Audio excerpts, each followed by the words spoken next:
and change your rules, you'll find there's a whole other set of rules out there that are more conducive for people who want to be rich. The story of Rich Dad, Poor Dad is really a story of two different fathers with two different sets of values and completely different sets of advice. So I don't mean to insult anybody or, to damage your values, but really that was the difference. For example, my poor dad always said, go to school, get good grades, get a high-paying job, work hard, live below your means, save money, get out of debt, have a good retirement plan.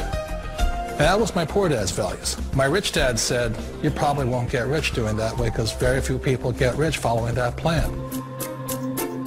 But you thought saving money made you money. If you take a look at this 40-year run on the dollar is designed economically to lose money every single year. So why would you save something that loses money every year?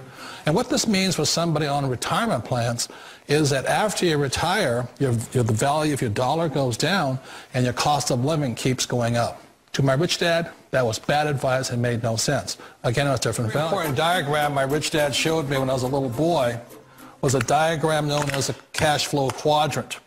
And the quadrant is made up of the 4 different people who make up the world of business. So my rich dad said, in the world of business, there's E's. And E's stand for employees. An employee, he says, you can always tell who they are by their core values. And what the employee, whether the president or the janitor of the company, will always say the same words. The words are, I'm looking for a safe, secure job with benefits. That's what makes them an employee, because their core values are security. The other one of the 4 is the S, or the small business owner or the self-employed. And again, their core values will cause them to use the same words, which are, if you want it done right, do it by yourself.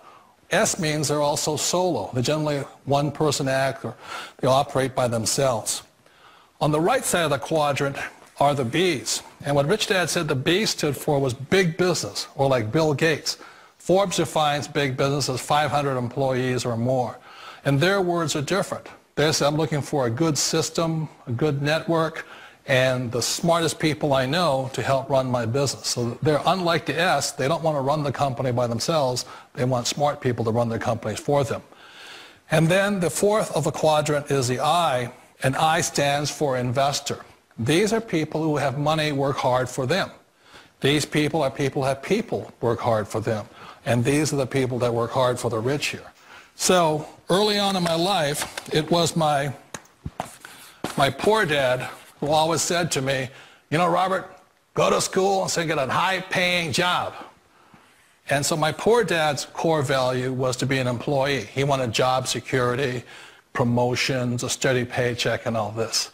And so it was my rich dad who said to me, he says, Robert, if you really want to be rich, learn to build businesses. It made more sense to him to work hard to build a business, something you owned, and something you could pass on for generation to generation to your kids.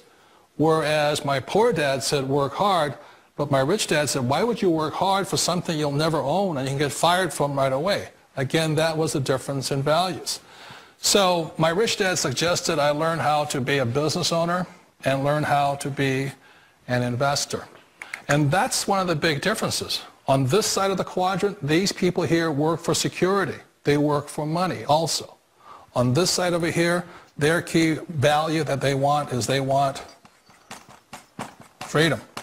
They don't want to have to work at a job anymore. They don't want to have to work for the rest of their lives. So the beauty of building a business and learning how to invest is very simply that this is passive income. You work hard for a few years, but possibly for the rest of your life, income keeps flowing to you. Of all the businesses out there, which type do you choose? One of the reasons I consider a direct selling business a perfect business is very simply because the company will work with you to get the business skills that make you rich. Always remember that it's not money that makes you rich, it's business skills. And that's why it's a perfect business. They'll take as long as you like to get the skills to make the money. And that's a lifetime skill thing. The other part about it is the low startup costs. Where else can you get in for under $500 and get these skills? For people who want to make the shift over to the B quadrant, which is what I would recommend for people, One of the beauties of a network marketing company is that you can do that for a very low price. And that's why I talk to people about considering network marketing.